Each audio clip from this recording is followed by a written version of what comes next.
iyan. Ayan. So, yung mga succulent nyo or succulent natin na mga namatay ay pwede pa natin i-reuse yung kanilang soil. Tsaka yung pot, syempre. So, ayan. Marami akong namatay na succulent this summer. So, ang dami talaga as in. So, pwede rin naman na kaya namatay kasi matanda na siya. So, kapag bumili tayo ng succulent, lalo na kung malalaki, hindi naman natin alam yung age. At pwede talaga namatay dahil sa heat stress, root rot na hindi natin na-check. So, maraming cause ng pagkamatay ng succulent. Pwede din na ang sanhi ay mga insects, kinakain ng mga insects, kaya namamatay. So, may mga ganyan akong scenario ng succulent. And, ipapakita ko sa inyo sa mga susunod natin vlog. Ayan. So, yan, ipunin lang po natin itong mga soil ko kasi rich pa po ito, rich in CRH, rich in Akadama, rich in Tanuma, as well as cultured soil. So, tas may mga pumice stone. So, sayang naman kung itatapon. They were saying kasi na hindi mo na pwedeng gamitin yung soil mo kapag once na namatay yung succulent mo at nagpunggos, sinasabi na infected na yan. Hindi na pwedeng gamitin, tapon mo na yan. No, you can use it. Pwedeng nyo pang gamitin yan. Basta yung itong iniipon nyo na mga soil ay ipaaraw nyo po maghapon sa araw para tigok ang bacteria dyan. So, pwede din po yung mainit na tubig, yung naipon nyo po na soil na affected na mga namatay na succulent is buhusan nyo na mainit na tubig tapos patuyuin nyo o pwede din ganun. Patuyuin nyo sa araw para doble-doble.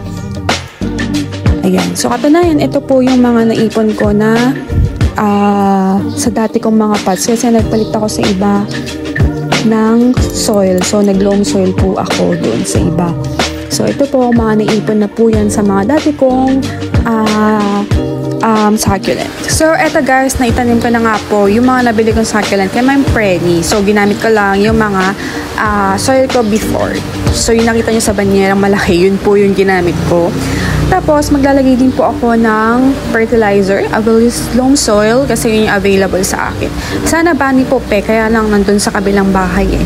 But anyway, ang di ko na lang natanim dito si Paul Bunyan and si Blue Aurora or si Blue Clabatum yata siya. So, itanim na natin. Ayan, naglagay na ako ng loam soil. Ayan, mix lang natin mga besh. Ayan. Ang ganda talaga ng mga succulent, di ba, friend? You should check her succulent. Ang ganda talaga ng mga succulent niya. At mga rare type pa. Tapos, mga mura din. Kasi kung sa rare type sa iba, ang gawin nyo kasi, magtingin sa shop ng iba. Tapos, i-compare nyo yung mga price sa mga binibilhan nyo. Ganun kasi ginagawa ko. Kaya, alam ko kung saan ako bibili. Ayan. So, ito si Paul Bunyan. Tanim na natin. Kinat ko, di ba? So, para mag-propa pa. Ayan. So, sana tubuan na agad ng pops. Then, ang gagawin pa natin ay mag-a-add tayo ng toppings sa kanila para maganda naman sila tingnan, diba? Lalo na kapag picture-picturean nyo, diba? Ayan. So, nilagay ko po ay si cultured soil at saka pumice stone. Ayan. So, lagyan na natin si Blue Aurora. Ayan. Gusto ko ng mga ganito na masasabi na maliit. So, pag ganyan, hindi po sila matubig. Ayan.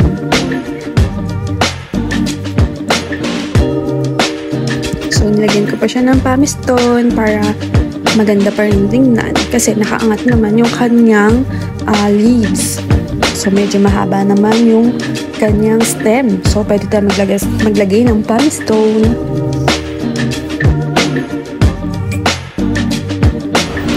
So, ito po si Paul Bunyan ay cultured soil yung aking ilalagay sa kanya. So, ito na magtatapping sa tayo guys. So, ang napagpilian kong gamitin ay lava rock, cultured soil, pumice stone, and ayun, si Tanuma soil.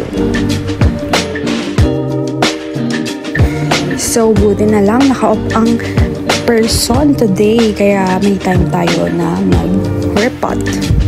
Ayan. O, di ba magandang tingnan pag may mga toppings? So, ang laking tipid kasi ang laking tipid talaga kapag hindi ka gumagastos, di ba? So, nakatipid tayo sa soil at sa pot. So, siguro baka nakatipid tayo ng 500 pesos or more than. Kasi kung bibili ako ng soil sa labas, order ako sa Shopee, babayaran mo pa yung shipping fee. Tapos, kung order ka ng pang-toppings, ng pakonti-konti, magkano din yun. So, talaga, maganda pag bibili kayo ng mga pang-toppings, ng mga panghalo nyo sa succulent. Ng mga 9 kilos na para solid or 5 kilos. Kasi, lalo na kung mahilig talaga kayo sa succulent or other plants, marami kayong paggagamitin. Bumili na kayo ng marami. Tingnan nyo yung sa akin, buhay pa hanggang ngayon. So, binili ko pa yan mga bandang February. O, diba? Meron pa rin.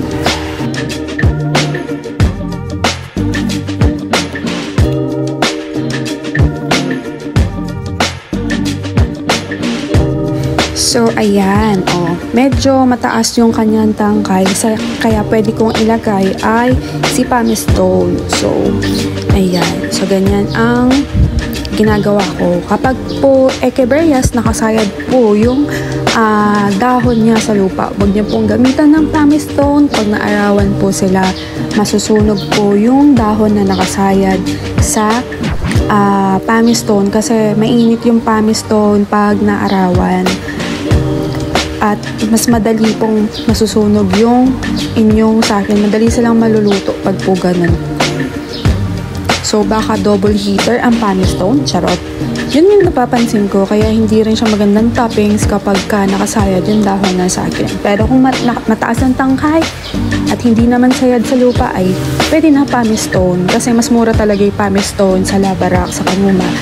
At sa iba pang mix or topping sa succulent. So, ito, ang ganda nito, si Crested Ionium. So, nakakatuwa kasi meron na akong Crested Ionium at wala akong nakikita sa ibang ganyan. Only lang kay Ma'am Freddy, kaya nakakatuwa. Nakuha ko siya ng 230 from 215. O, diba? Kasi suki na niya ako, kaya binibigyan niya ako ng discount. Kaya kayo, pag bibili kayo ng succulent, kumuha na kayo ng suki para, alam niyo yun, maganda yung ibigay sa inyo na free. Yun din kasi yung kagandahan yan. Pag suki na kayo, makaka-discount ka. Tapos, ingat pa yung succulent mo kasi kilala ka na. Diba? So, hindi ka pa nagbabayad, ina-air dry na kasi na nila. Diba? Kasi yung iba, kapag nagbayad ka, tsaka pa lang nila i-air dry. Diba ganon? So, yung sa akin kay Ma'am Frenny, in-air dry na niya. Kasi kilala naman niya ako na babayaran ko naman talaga yung kinuha ko. Ayoko nang kukuha ko tapos hindi ko babayaran. Kawawa naman din po yung seller. Ayoko ng mga ganon-ganon. So, ayan. Ang ganda ni Crested Ionium talaga. Ayan. Natutuwa ako. Ayan. Ayan. So, ito po ay si Colibra. So, ang ganda niya. Kulot-kulot yung dulo niya. Ayan. So, ang laki ng pot sa kanya. So, kapag ganitong malaki yung pot para sa succulent, mag-root rot kasi malaki yung pot nyo. Ayan. So, paano po gagawin? Kauntian mo lang yung dilig sa succulent mo. Pag malaki yung pot para sa iyong succulent. So, dapat din binabagay yung succulent sa pot. Oo, baka kasing 6 inches tapos yung succulent mo 2.5 inches, nakakatawa naman. Charot, wala namang gagawa nun. Ayan. So, ang ganda talaga ni ni Koala. Ang ganda-ganda niya. So, dito, syempre, cultured soil yung gagamitin ko. Alam niyo yung cultured soil, nasabi ko na yun sa mga old vlogs ko, hindi siya nilalapitan ng insects kasi meron na siyang neem extract, itong cultured soil. Kaya maganda siya. So, ito susunod ay si Beyonce. So, ang ganda niya, no? So, medyo naninilaw siya. Tingin ko naninibago talaga sila sa lugar dito sa lowland. And, maselan kasi to si Beyonce. Na-try ko na nga siya at namatayan na ako ng ganyan. So, pulito, mabuhay na siya. Ayan. So, nagtanong naman na din ako kay Ma'am Frenny kung paano alaga niyan. Sinabi ko na sa previous vlog. So, syempre, favorite, kailangan Kanuma soil ang toppings, di ba? Ayan. So, pasensya na kayo kung maingay kasi umuulan dito. Tapos, may mga maiingay na dumadaan. Ayan, pasensya na po kayo. Basta importante mag-focus po kayo sa aking boses. Ayan. So, dinamihan ko na po ng Kanuma soil kasi favorite nga. Ayan. Ayan, dahil na tayo kay Beyonce. So, next tayo. Ito naman si Gem ni Teo. Ang haba ng kanyang stem pero ang ilalagay ko po dito ay lava rock. So, nabili ko lang po ito ng 65 pesos at nakahoy na yung kanyang stem. So, kayang-kayang mabuhay sa lowland. So, kapag bumibili kayo ng succulent, makahoy po ang piniin nyo or matured. Lalo na kung taga-lowland kayo kasi kapag hindi mature, madaling mamamatay ang succulent, mahihirapan sila mag-adapt sa environment. Ayan. So, ito na po yung last natin na lalagyan ng toppings. Alam niyo, napansin ko kapag lava rock palagi toppings, magandang makaganda, makasosyal sa succulent. Kaya, ayan. Yan na lang gamitin nyo kasi ang ganda ng lava rock. So, ito na po sila. We're done. O, diba? Ang ganda-ganda nilang tingnan, oh.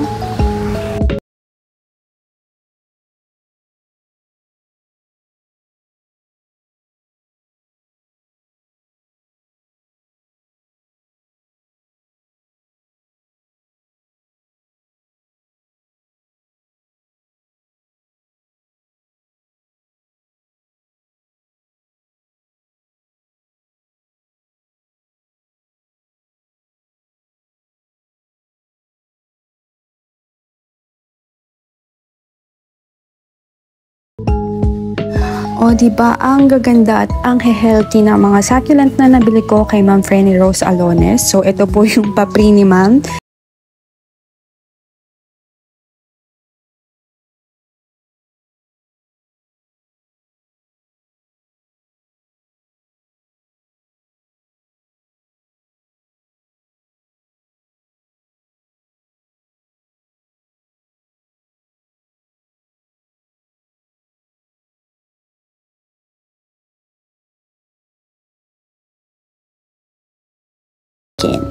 Ng healthy.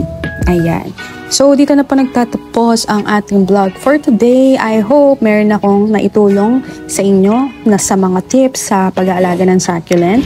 And sana ay nag-enjoy kayo sa panonood sa aking vlog. So, if you like this video, please hit like and pa-share na din sa inyong mga friends. At huwag niyong kalimutan, baka naman, mag-subscribe na kayo sa akin. Ayan. At pindutin ang notification bell para updated kayo sa ating mga susunod na vlogs. Ayan. So, ingat po tayong lahat. Ingatan po natin ang ating mga succulent. And thank you for watching and see you on my next video. At everything nice at Mitch. Succulent love. God bless po.